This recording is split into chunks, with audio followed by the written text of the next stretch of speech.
It's time for us to take a look at what the papers are saying, and we'll be taking off with the Guardian this morning. And on the front page, the Guardian is quite loaded. The major story you find on that front page: Southeast in throes of tertiary healthcare infrastructure crisis. Southeast in throes of tertiary healthcare infrastructure crisis. Now, you want to ask yourself why that is the major headline. When you say someone in the throes of something, it means that that person is about to die.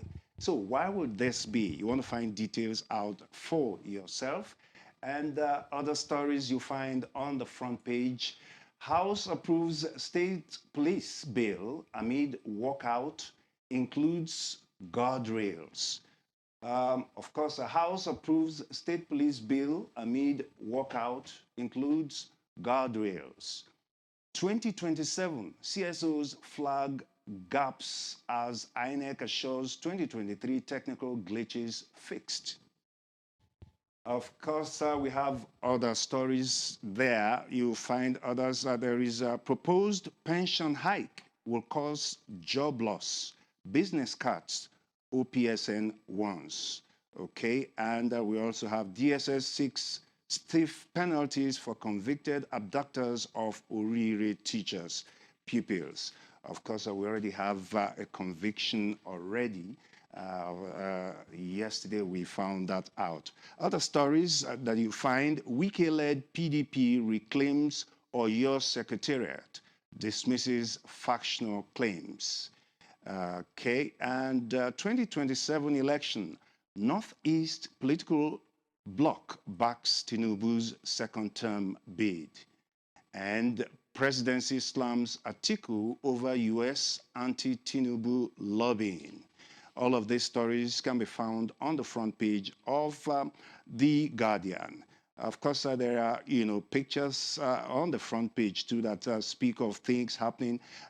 This one, we have the first one there, the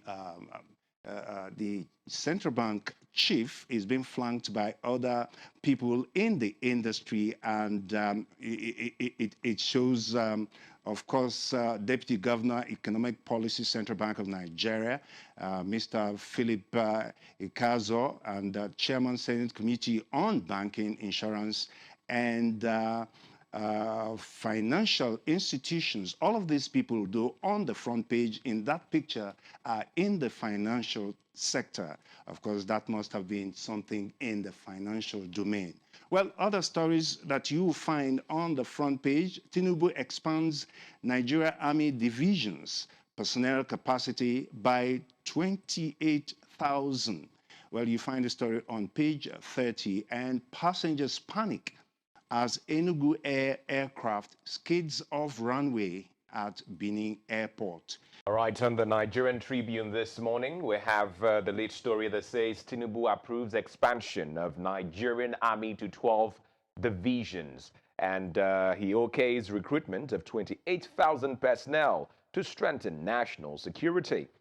You can see the list of the 12 divisions there. One in Kaduna, covering Kaduna, Kano, Katsina, and Jigawa states. One in Ibadan, Jos, Makurdi, Port Harcourt, Maiduguri, Sokoto, Ilorin, Jalingo, Lagos, Enugu, and Benin City. 12 divisions. The president has approved expansion of the Nigerian Army. Details on page 3 of the Nigerian Tribune. 311 reps support passage of state police bill as 15 lawmakers differ. All right, details of that one on page 5. Seems to be one of the leading headlines across all the papers this morning. Mixed reactions of our redistribution pattern as Southwest leads VAT contributions. Also on the Nigerian Tribune, ADC to Tinubu: Trump's letter won't save you from defeat. We had that conversation yesterday, some debate with our guest as well as to the legitimacy of that letter and what are the possible implications of a commendation letter from the President of the United States, Donald Trump.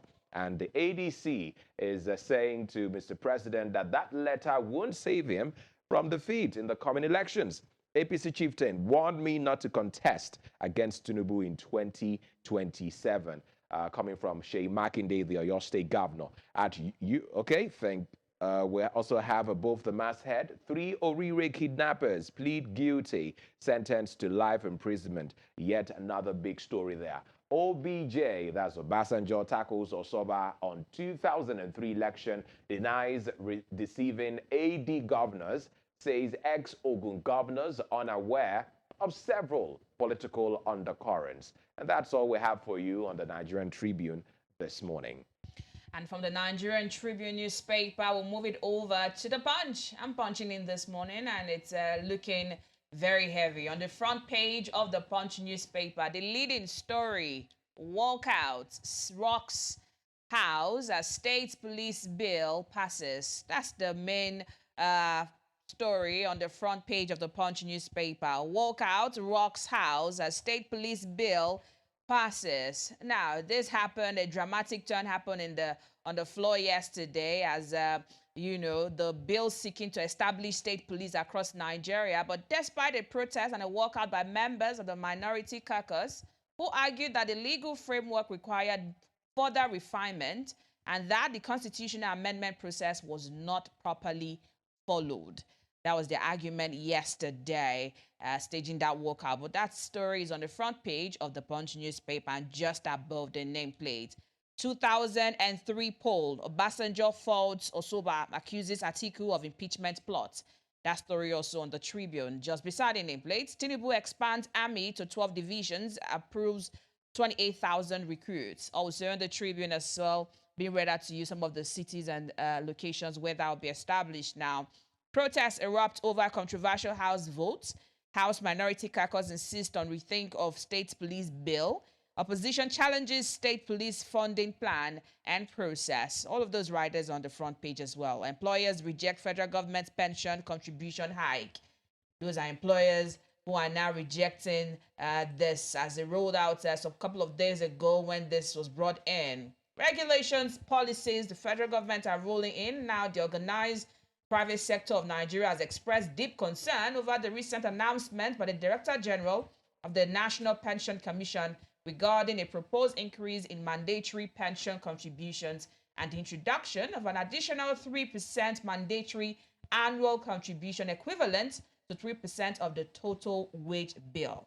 Now, the employers have now rejected the federal government's pension contribution hike. Find out details on page 22 of the Punch newspaper. Their toll in Zamfara farmers' attack rises to 23. Page 4 of the Punch newspaper, quite a sad one. Pictures speak on the front page of the Punch. Enugu Air incident forces Benin Airport shut down. NSIB begins probe. We saw that video making the rounds yesterday. Some passengers who made a personal video were just thanking God that they survived, though no death recorded, but thankfully it landed off the runway. That is on the front page of the Punch newspaper. Let us know any of the stories interest you, from the Punch to the Guardian and to the Nigerian Tribune. Let us know your thoughts